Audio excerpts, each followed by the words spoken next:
What if the future had already arrived, but was quietly buried before it could take root? In the 1930s, Henry Ford stood in front of a car unlike any other.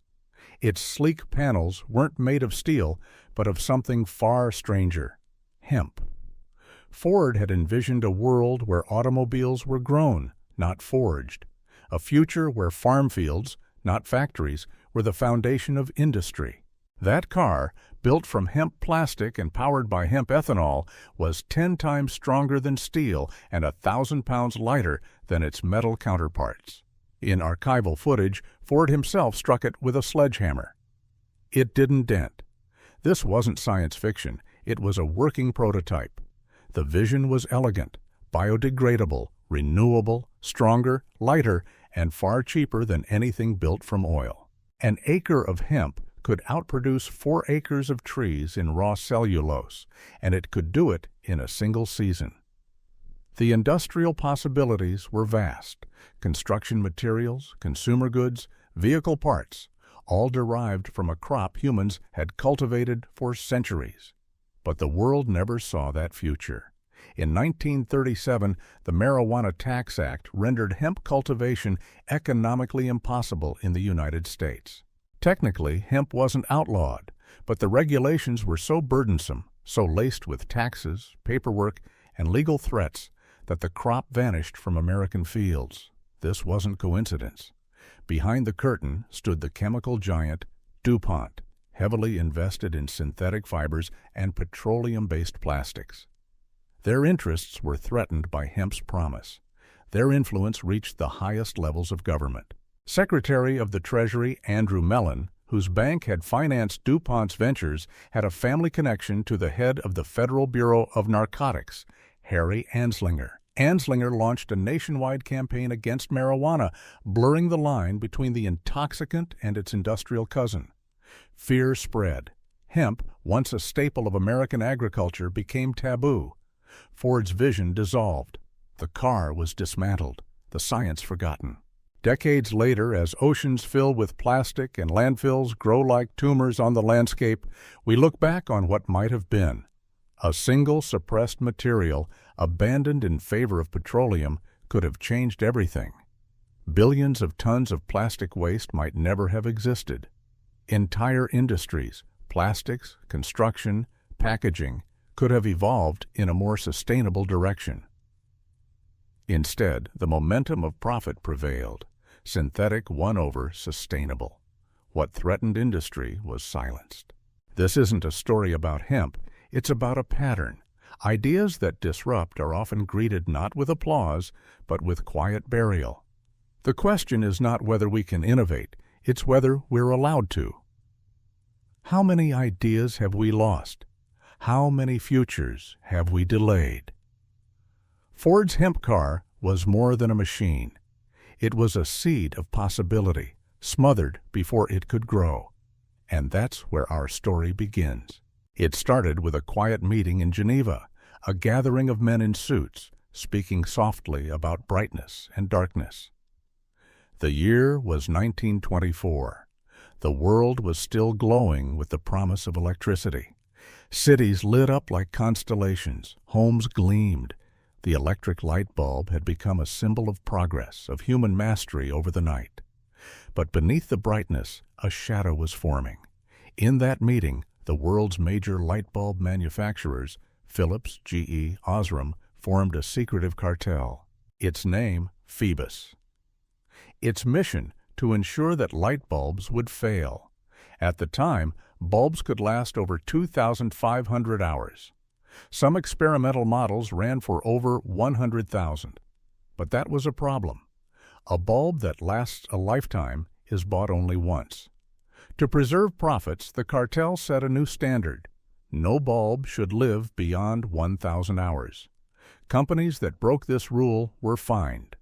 Failure was engineered. Durability became a defect. It wasn't just about bulbs. It was about establishing a principle that would echo across the entire industrial world: planned obsolescence. The documents discovered decades later confirmed what engineers suspected. The brightest minds were told to dim their brilliance. Thicker filaments gave way to cheaper ones. Quality control shifted from excellence to expiration. Manufacturing became a game of balancing longevity with profitability. Light bulbs still worked, but not for long. In a dusty fire station in Livermore, California, a small bulb glows. It has burned since 1901, uninterrupted for over 120 years. Known as the Centennial Light, it's a quiet defiance of the system that followed. Made with thick carbon filament, it reminds us of what was once possible and what was deliberately left behind. The effects of the Phoebus cartel extended far beyond lighting. The logic of forced failure crept into appliances, electronics, even clothing. Refrigerators designed to break. Radios tuned to short lifespans. Entire product lines birthed with decay in mind. What began as a business strategy evolved into a cultural norm. We stopped expecting things to last. The cartel officially disbanded during World War II, but its legacy was too profitable to abandon. Manufacturers continued producing bulbs and later LEDs with lifespans capped not by science but by strategy. Modern LEDs can last 50,000 hours or more, yet many are designed to fail just beyond their warranty. And so we keep buying, not because we must, but because we've been conditioned to expect impermanence. Imagine a different world, a world where durability is a virtue, where the light that warms your kitchen has glowed since your childhood, where repair replaces replacement, where innovation serves humanity, not quarterly earnings. The Phoebus cartel reminds us that not all darkness comes from the absence of light. Sometimes it's enforced from within. What other industries have quietly dimmed their own brilliance simply to keep us returning to the store? It began with steel rails and quiet whirring wheels. In the early 20th century, American cities pulsed with the sound of electric streetcars. From Los Angeles to Cincinnati, over 100 cities were laced with clean, efficient electric rail lines. The cars glided through urban neighborhoods, carrying workers, families, and dreamers to every corner of the city. Public transportation was fast, affordable, and electric, an urban miracle. But by the mid-1950s, those lines had vanished. What happened wasn't natural decay. It was a coordinated dismantling. Behind the curtain were three industrial titans: General Motors, Firestone Tire, and Standard Oil. Together, they formed a shell company, National City Lines. With quiet precision, they began acquiring electric streetcar systems across America. Once purchased, the decay began. Maintenance budgets were slashed. The systems fell into disrepair, and when they broke down, they were replaced, not with upgrades, but with diesel buses manufactured by General Motors. By 1955, nearly every major electric streetcar system had been eliminated. These weren't obsolete relics. In Los Angeles alone, over 1,000 miles of electric track had once crisscrossed the city. The red cars could take you from downtown to the beach, the mountains, or the suburbs in minutes. These streetcars required no gasoline, no rubber tires, no oil changes. They were powered by electricity, silent competitors to the automobile industry. And that was precisely the problem. General Motors didn't want a world where people depended on public transit. Neither did Firestone or Standard Oil. If Americans rode electric streetcars, they wouldn't buy cars. They wouldn't need gasoline. Tires would wear out more slowly. The car-centric future these companies envisioned depended on eliminating that competition. In 1949, the conspiracy was laid bare. General Motors, Standard Oil, Firestone, and others were convicted of conspiracy to monopolize transportation. Their punishment? A $5,000 fine. $1 for each executive found guilty. The real price had already been paid by the public. American cities were transformed.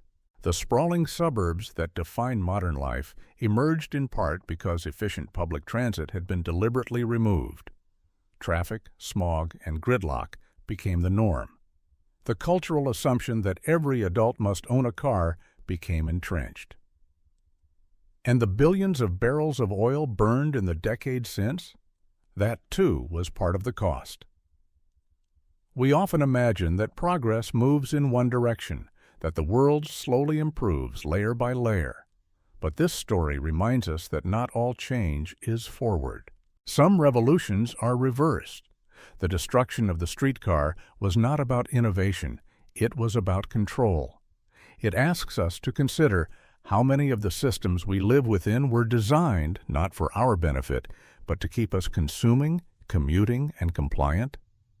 And if clean, efficient public transit once existed and was swept away, what else might have been taken from us, hidden beneath layers of pavement and profit? The promise shimmered like silk under a showroom light. In the 1940s, nylon stockings were more than fashion. They were symbols of modernity. DuPont, the chemical giant, had unveiled a material so revolutionary it seemed magical. Nylon was strong, sheer, and resilient. Women lined up for hours just to buy a pair. Early prototypes were nearly indestructible. Some could stretch without tearing, resist runs, and last for years. That durability, however, became a problem. DuPont quickly realized their stockings were too good. Women who bought one or two pairs never came back for more. Internal memos revealed growing concern. If the product lasted too long, sales would collapse. So the engineers were told to weaken perfection. Thinner fibers were developed, ones that snagged easily, that ran with a whisper of friction. The stockings didn't need to be durable anymore. They needed to sell. A new era was born, products designed not to last but to fail beautifully. The nylon stocking became the first mainstream victim of planned obsolescence in fashion. Advertisements normalized fragility. Women were taught to expect runs. Magazines offered tips for repairing holes and hiding damage. The industry reframed weakness as elegance, delicacy as desirability. But the science had never disappeared. During World War II, nylon was diverted for military use, parachutes, ropes, and uniforms. These nylon products were praised for their strength, enduring brutal conditions in combat. The same material that could survive war had been deliberately weakened for civilian consumption. After the war, when stockings returned to shelves, women noticed the difference. The quality had changed, but the market had shifted too. DuPont controlled nylon production, and few alternatives existed. Fragile became normal. Expectations were rewritten. And yet, the original vision still lingers in modern synthetic fabrics. Athletic wear, compression garments, and outdoor gear use nylon blends that last for years under stress. The capacity for durability remains. It was never a question of science, but of strategy. The unbreakable stocking isn't a tale of forgotten technology. It's a story of reshaped priorities, of how corporate fear of saturation birthed a culture of disposability, of how elegance was redefined to hide manipulation. What if the products we use daily were designed to endure? How much waste would disappear? How would our habits shift if longevity, not loss, was built into design? We measure time in worn-out soles, cracked screens, and torn seams. But there was a moment, brief and shimmering, when nylon promised something different. Not fragility, not planned failure, but strength in the everyday. A future that held together. Until someone decided it shouldn't. Picture a farm, not sprawling and industrial, but quiet, self-contained, and alive with rhythm. In the 1970s, agricultural scientists began developing closed-loop systems that could change everything. These weren't fantasies. They were real, working models where waste became resource, and every process fed another. Livestock manure powered biogas digesters. The resulting energy fueled operations. The leftover slurry became rich fertilizer for crops. Food waste fed animals. Fish ponds purified water while yielding protein. Nothing was wasted. Everything was connected. A small farm could feed itself, power itself, and renew its own soil. It was agriculture without dependency. But that vision didn't survive. As these integrated systems showed promise, something began to shift, slowly, strategically. Regulations started appearing, making these self-sufficient models harder to operate. Laws were passed restricting the use of food waste as animal feed. Biogas digesters, once praised as efficient, were saddled with expensive permits. Zoning ordinances separated animal farming from crop cultivation. Layer by layer, what was once practical became illegal or unaffordable. Why? Because this model disrupted a very different system, the industrial agriculture complex. Chemical giants like Monsanto and Cargill built their empires on dependency. Fertilizers that must be bought, seeds that can't be saved, pesticides that must be reapplied. A farm that produced its own inputs was not a customer. It was a threat, so the narrative changed. University textbooks stopped promoting integrated farming. Agricultural extension agents stopped teaching it. Funding dried up. In its place, farmers were told to buy more, to trust in external solutions. Soil health was replaced with chemical recipes. Yields were measured in short-term tonnage, not long-term sustainability. And yet the models remained. Quiet farms in Southeast Asia, rural Africa, and parts of Latin America kept practicing these methods. They knew the truth. Nature already had the answers. But in the industrialized world, where regulation often walks hand in hand with corporate interest, those answers were buried. Imagine a world where farms are energy neutral, where waste nourishes life, not landfills.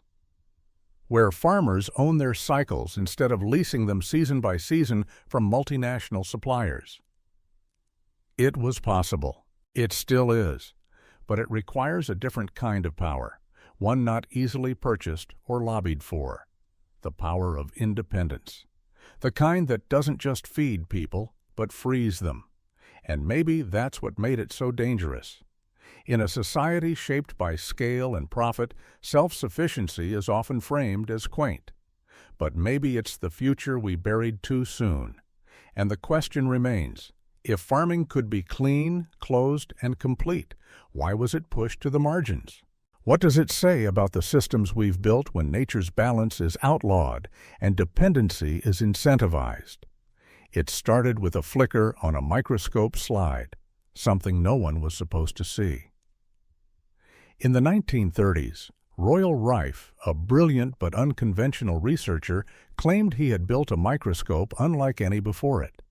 Not one that merely magnified light, but one that tuned into the very frequencies of life itself. His universal microscope could, he said, illuminate viruses, entities invisible to conventional lenses at the time, by using specific light frequencies to resonate with their unique structures. But Rife went further. He believed that the same frequencies used to reveal pathogens could also destroy them. It was an astonishing claim. He called it coordinated resonance.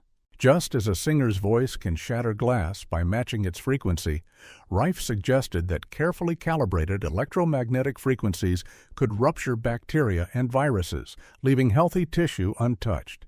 In 1934, a clinical trial was conducted at the University of Southern California. 16 terminal cancer patients were reportedly treated with Rife's device.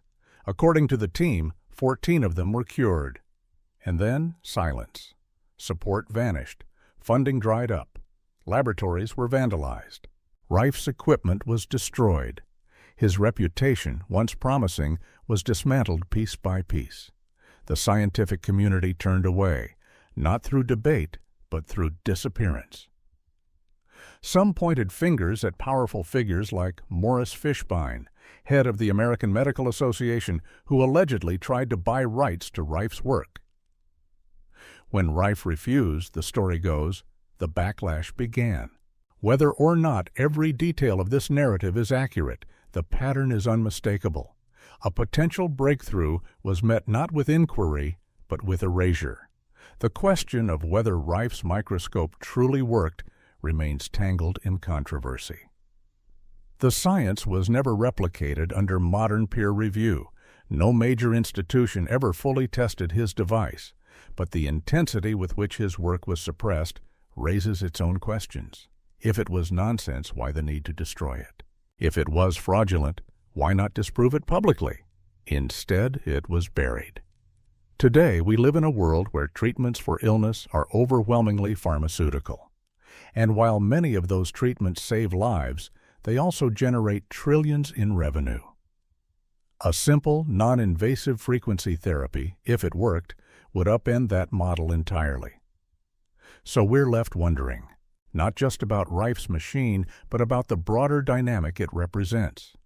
What happens when a discovery threatens not just a disease, but a business model? When healing becomes disruptive? Science thrives on skepticism, but skepticism seeks answers, not erasure. In Royal Rife's ruined lab, amid the shattered lenses and silent circuits, one can almost hear a deeper question echoing. What cures have we lost, not to failure but to fear? And who gets to decide which futures are explored and which are erased? The breakthrough was microscopic, barely visible to the naked eye, yet colossal in consequence. In 2016, in a humble plastic recycling facility in Japan, scientists stumbled upon a strange anomaly. Amid the ordinary microbial life, they discovered a new bacterium, Ideonella sakaiensis, doing something thought impossible. It was eating plastic, not just sitting on it, not degrading it slowly. It was breaking down polyethylene terephthalate, PET, the stuff of water bottles and food containers, into its basic components and digesting it. Something that normally takes 450 years, this microbe could do in just weeks. Nature had evolved a response to our most toxic invention. It should have been front-page news everywhere. The implications were staggering. A natural solution to plastic pollution. A potential way to clean up landfills and oceans. A path to a world without microplastics in our bloodstreams and ecosystems.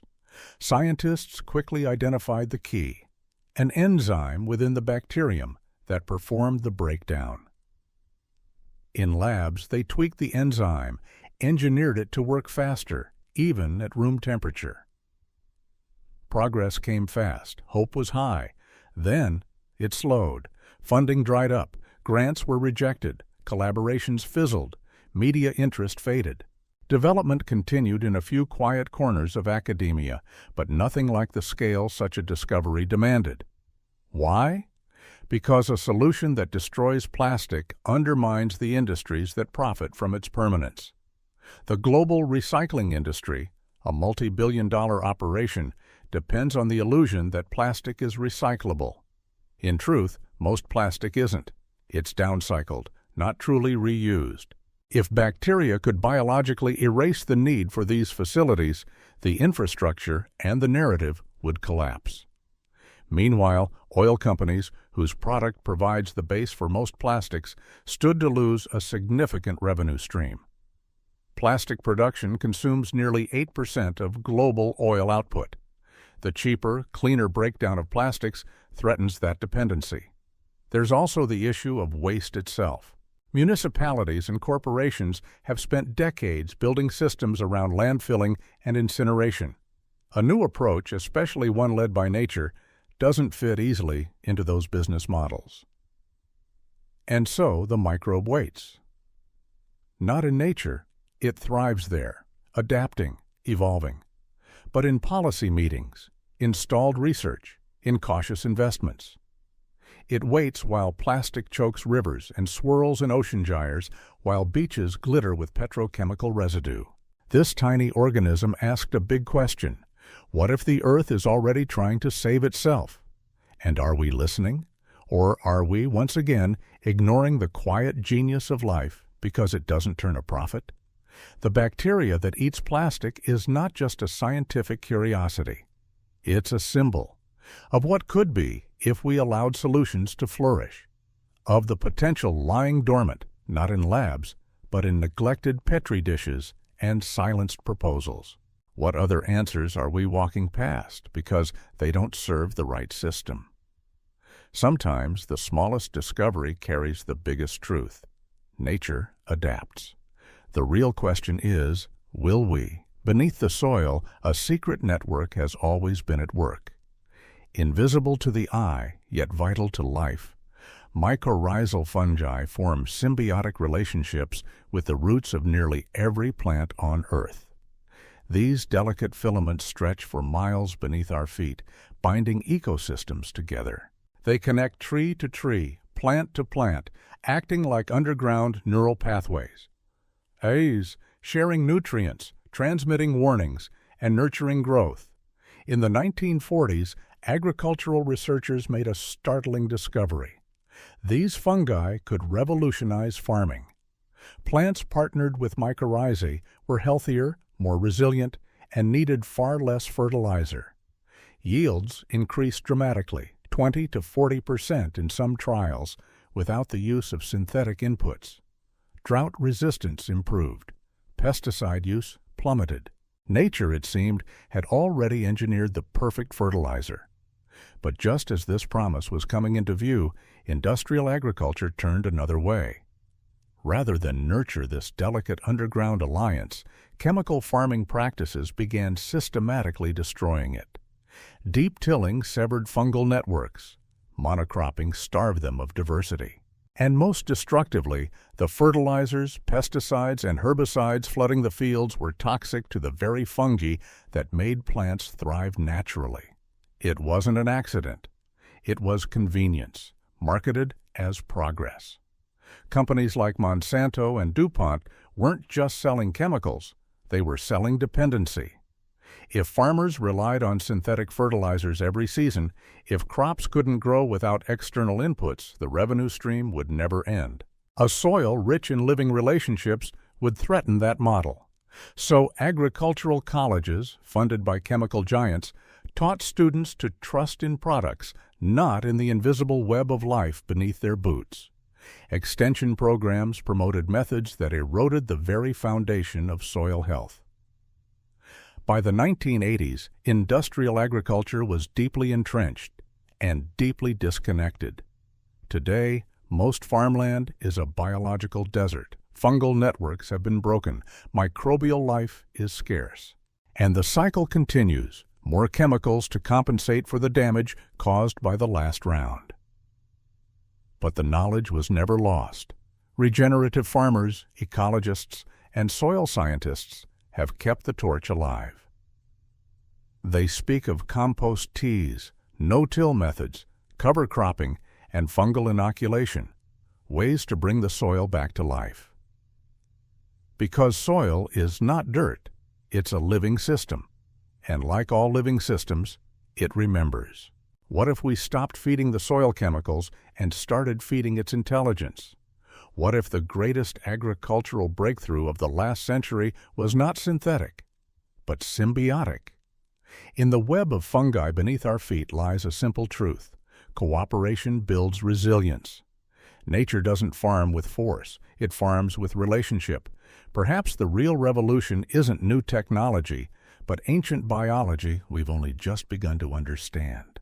And maybe the future of food isn't written in patents or laboratories. Maybe it's waiting quietly beneath the soles of our shoes. It began with an inflatable shell and a canister of foam. In the 1970s, a group of visionary engineers developed a construction method that defied convention. Instead of brick by brick, house by house, their idea was to build entire structures in days, stronger, lighter, and far more efficient than anything on the market. They called it monolithic dome construction. The method was simple yet revolutionary. Inflate a balloon-like form into the shape of a home. Spray layers of polyurethane foam onto it, creating insulation. Then coat it with concrete or a durable finish. The result? A seamless, energy-efficient, disaster-resistant structure built in a fraction of the time and cost. 3 workers could build an entire home in under a week. It was fireproof, earthquake-proof, hurricane-resistant. Thermal regulation was exceptional. Heating and cooling costs dropped dramatically, and the structures lasted for decades with little maintenance. But as promising as it was, this technology never went mainstream. Why? Because it threatened an industry built on complexity. Traditional construction relies on a web of labor, materials, time, and permitting. It's slow, expensive, and deeply entrenched. A house that requires fewer workers, fewer materials, and almost no waste disrupts everything, from unions and contractors to suppliers and building code officials. So resistance began, not through public outcry, but through regulation. Building codes were rewritten to favor conventional methods. Foam construction had to meet fireproofing standards designed for wood and drywall. In some jurisdictions, permits were denied outright. Insurers hesitated to cover homes they didn't understand. Banks refused to finance them. Lobbyists for construction materials and labor unions quietly pushed against the new method, painting it as unsafe, untested, unconventional, and so, despite its success, the technology faded from public view. But not entirely. Scattered across the country are a handful of these foam structures, homes, schools, even churches. They've withstood tornadoes that flatten neighboring buildings. Their owners report near zero maintenance costs and unmatched energy efficiency. They're not science fiction, they're proof. Proof that building a better world is entirely possible if we allow it. Imagine disaster relief housing that can be deployed and built in days. Affordable homes for low-income families that don't cut corners on safety or comfort. Cities designed not for profit, but for people. It was all within reach. Instead, we reinforced a system that profits from inefficiency. This isn't just about homes. It's about who decides what becomes normal, who sets the standards for safety, cost, and design, and what ideas are quietly buried because they don't benefit the right people. Foam construction challenged the idea that building had to be slow, expensive, and exclusive. It asked, what if shelter could be simple? And perhaps that's why it was silenced. In a world of rising costs and climate disasters, the ability to construct homes quickly and sustainably is no longer optional. It's essential. And the blueprint already exists in the forgotten innovations we chose to ignore. It was a simple idea. Use something again and again and again. In the 1980s, a group of European companies launched a pilot project that quietly reimagined packaging. Instead of wrapping products in single-use containers destined for landfills, they developed standardized, durable packages designed for repeated use. Consumers would buy goods, shampoo, pasta, detergent, in robust containers. When empty, they'd return them for a deposit refund. The containers would be sterilized, refilled, and sent back into circulation. It worked. Waste dropped by over 90%. Costs decreased after the initial investment. The system was hygienic, efficient, and scalable. Consumers liked the convenience. Manufacturers saved money. The environment breathed easier. And yet it vanished, not because it failed, but because it succeeded too well. Reusable packaging threatened a vast industry built on disposability. Plastic producers, cardboard manufacturers, bottle companies, and chemical giants all profited from products used once and discarded. If packaging could be reused hundreds of times, demand for new materials would collapse. Billions in revenue would vanish. The response was swift and strategic.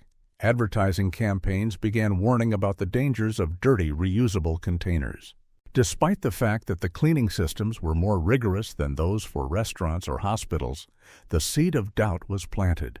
Media stories highlighted rare incidents of contamination, ignoring that single-use packaging had similar risks. Regulators followed. New laws required extensive tracking for each container's use history. Liability rules made manufacturers responsible for any contamination, even if it happened after the product left their control. The logistics of reuse, collection, sterilization, redistribution, were suddenly burdened with red tape. Retailers pushed back too. Stores didn't want the hassle of collecting returns or storing used containers. Municipalities, having invested heavily in recycling infrastructure, resisted systems that made their facilities obsolete. The petroleum industry, watching the decline in plastic demand, joined the opposition. And just like that, the future was stalled. Today, we throw away billions of tons of packaging every year. Landfills overflow, oceans choke on plastics. And yet, a working alternative, proven in real-world trials, gathers dust in corporate archives and forgotten policy briefs. It's not that we didn't solve the problem. It's that the solution wasn't profitable enough. We're taught to believe that recycling is the answer, that if we sort our plastics and rinse our cans, we're doing our part. But recycling is a myth of convenience, a system that recycles a fraction of what it collects and downcycles the rest into lower-quality materials. True change requires reuse, not once, not twice, but endlessly. The reusable packaging system asked a simple question: what if waste didn't have to exist? And the world, or at least the industries that shape it, answered, not yet. Not until we figure out how to profit from it. Perhaps one day we'll return to that idea, not out of idealism, but necessity. And when we do, we might remember that the solution was never far away. It was simply buried under the weight of what we were told to throw away. It looked like just another house, modest and unassuming. But inside, something remarkable was happening. In the 1970s, engineers began experimenting with radical new ways to build. Inspired by simplicity and necessity, they developed a construction method that could house families in days rather than months, without compromising safety, comfort, or durability. It wasn't a futuristic fantasy. It was foam. Using an inflatable mold, workers sprayed layers of polyurethane foam to create walls, roofs, and insulation all in one motion. The hardened result was a seamless, monolithic structure. No gaps, no leaks, just a single continuous shell. And it worked. These homes were warmer in winter, cooler in summer, and virtually maintenance-free. They were more resistant to fire, floods, hurricanes, even earthquakes. Construction time dropped by over 70%. Costs followed. 3 people could build an entire house in under a week. In disaster zones, in impoverished regions, in crowded cities, this should have been the answer. But it wasn't, because this innovation didn't fit the model. The traditional construction industry depends on labor, layers of subcontracting, materials, and time. Every delay, every added cost feeds the machine. And foam homes disrupted all of that. Fewer workers, fewer materials, faster timelines. So the resistance came quietly, behind the walls of bureaucracy. Building codes were rewritten to make foam construction difficult or impossible. Requirements were added that only conventional materials could easily meet. Insurance companies refused coverage. Banks denied mortgages. Unions lobbied against permits. Material suppliers, seeing a threat to their markets, funded studies casting doubt on foam's safety. Bit by bit, the system closed its doors to the very future it claimed to seek. And yet, those who managed to build these homes tell a different story. They speak of safety during storms, of energy bills cut in half, of structures that stand strong year after year with almost no maintenance. They live in the proof that better is possible. But proof isn't always enough.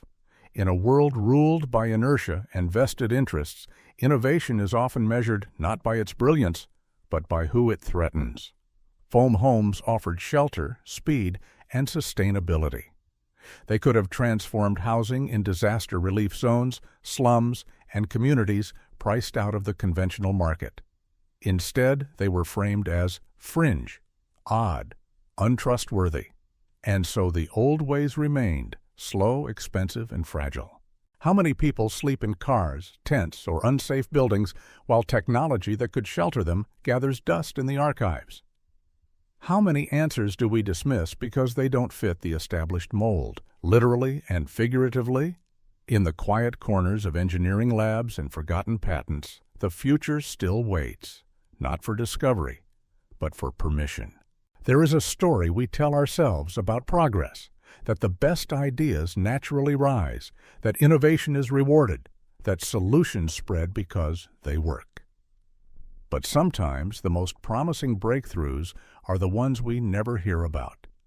In the 1930s, industrial hemp promised a revolution. In the 1920s, light bulbs could last a lifetime. Electric streetcars once linked entire cities. Nylon could have lasted forever. Farms could have fed themselves. Microscopes may have cured disease. Bacteria were found that ate plastic. Fungi that nourished crops were replaced with chemicals. Foam could have housed millions. Packaging could have been reused again and again. 10 discoveries, 10 turning points. Each one held the potential to dramatically improve human life, reduce waste, and decentralize power. Each one was suppressed, not because they failed, not because they were flawed, but because they worked, and that made them dangerous to industries, to profits, to entrenched systems that depend not on progress but on control. The pattern is unmistakable. First comes the discovery, brilliant, disruptive, elegant. Then silence. Not always through violence or scandal. More often through regulation, through ridicule, through lack of funding, through the slow suffocation of innovation under the weight of bureaucracy. And when the silence lifts, the world continues on its familiar path, unaware of what it almost became. This is not a conspiracy. It is a function of power. Innovation does not exist in a vacuum. It lives or dies in the systems that surround it, in economic structures, political decisions, and cultural narratives. When those systems are shaped by industries whose survival depends on the status quo, true progress becomes a threat to be neutralized. And yet these stories are not entirely tragedies. Because buried beneath decades of suppression is something even more powerful, memory. These ideas have not been erased. They are still here, whispered in labs, preserved in prototypes, practiced in quiet corners of the world where resilience still matters more than regulation. The question is, what do we do with them? We cannot rewrite the past, but we can recognize the choices that led us here. We can ask why some technologies are celebrated while others are silenced. We can begin to see that the greatest obstacle to innovation is not ignorance, but indifference. But the future has never been just about what we can imagine.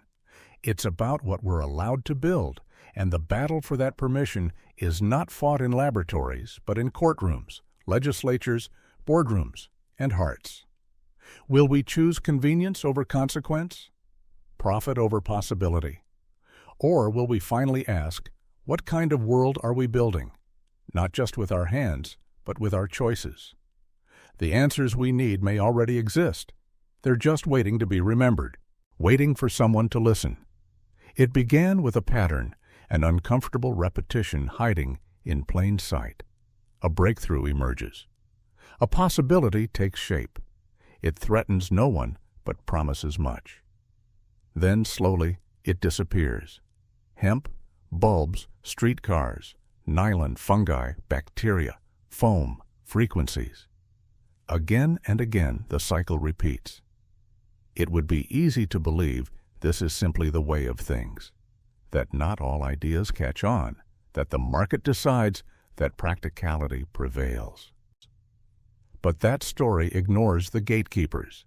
It ignores the web of influence woven between corporations and regulators, between lobbyists and lawmakers, between the science we fund and the stories we tell. It ignores the truth that what we build often depends less on what's possible than on what is permitted. This is not the realm of fiction. It is the quiet architecture of suppression, and it invites a different question, not what was lost, but what else might be missing.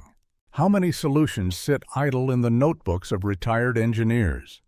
How many treatments remain unpublished because they lack a profitable patent? How many technologies were never tested because they challenged the business model, not the laws of physics? We can't know. That's the power of silence. But we can notice the shape of the absences. We can look to the margins, the overlooked, the underfunded, the dismissed. We can follow the stories that make powerful people uncomfortable.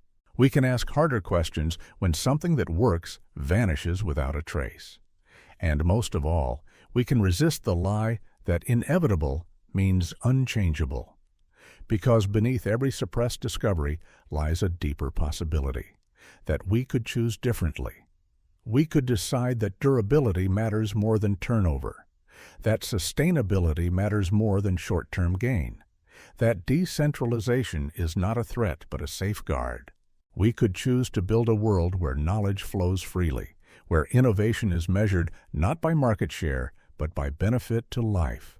That world has always been within reach. But it requires courage, not just from inventors, but from all of us. Courage to question, to remember, to listen, and to act. These stories are not meant to inspire despair. They are invitations to recover what was buried, to protect what is emerging, and to imagine, perhaps for the first time, a future built not on suppression, but on possibility, not controlled by a few, but shared by all. The door is still open. The question is, will we walk through? The thread we've followed winds through history like a quiet resistance. From fields once sown with hemp to labs filled with shattered glass, from rail lines torn from city streets to the whisper of fungal networks beneath our feet, this is a story not of inventions lost, but of choices made. Each chapter has pointed to a deeper truth, that the world we inhabit is not merely a product of discovery, but of permission, that progress is not just a matter of brilliance or timing, but of power, who holds it, who fears it, and who is willing to bury a better way to protect their own. And yet, despite suppression, despite sabotage, these ideas endure. Some in memory, some in quiet use, some still waiting to be reborn. The hemp car could still roll again. The light that never dies still burns in a firehouse. Streetcars may one day hum through cities once more. Fungi are beginning to return to the soil. Foam homes, reusable systems, healing frequencies, plastic-eating enzymes, none of these things are truly gone. They are seeds beneath the frost. Dormant, not dead. And in that dormancy lies our hope.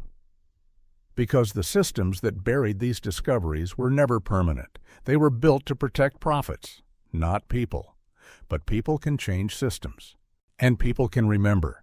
That's what this story asks of us. To remember, to remain curious, to challenge the idea that what we have is all there can be. To ask, every time we see a problem that feels unsolvable, might someone already have solved this? Might the answer have been silenced, not because it didn't work, but because it did? And if so, what would it take to bring it back?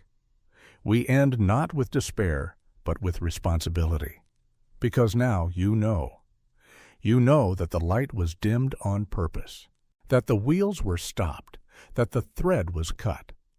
But threads can be tied again, and when they are, they can lead us somewhere new, somewhere just, sustainable, and whole. The future is not a straight line. It's a field of possibilities, some lost, some buried, some just waiting for the courage to be chosen. So the question is no longer what was suppressed. The question is, what will we uncover next? And what will we do with it?